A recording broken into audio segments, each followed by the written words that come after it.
Welcome to our channel. Today we how to connect Snowflake for underwriting analytics and reporting, detailed guide step by step clearly. To connect Snowflake for underwriting analytics and reporting, first, ensure you have a Snowflake account with the necessary permissions. Open your web browser and navigate to the Snowflake login page. Enter your account details and log into the Snowflake interface. Once logged in, locate the warehouse menu on the left-hand side. Select or create a warehouse that suits your data processing needs. Next, navigate to the Databases tab. Choose an existing database or create a new one for your underwriting analytics. Now, under the chosen database, click on the Schemas tab. Create a new schema specifically for organizing your underwriting data. After setting up your schema, move on to data ingestion. If you have data in CSV or other formats, ensure it is formatted correctly for Snowflake.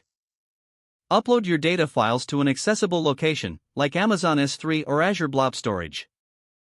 Now, return to the Snowflake interface and navigate to the Tables section under your schema. Use the Create Table option to define the structure of your underwriting data. Specify the columns and data types relevant to your analytics needs. Once your table is created, load your data into Snowflake using the Copy Into command. You may use SQL commands directly in the Snowflake worksheet. Run the necessary SQL commands to ingest your data into the newly created table. After successfully loading your data, it's time to set up the reporting layer. Navigate to the Worksheets tab to write queries for your reporting needs. Develop queries that analyze your underwriting data and produce the required metrics.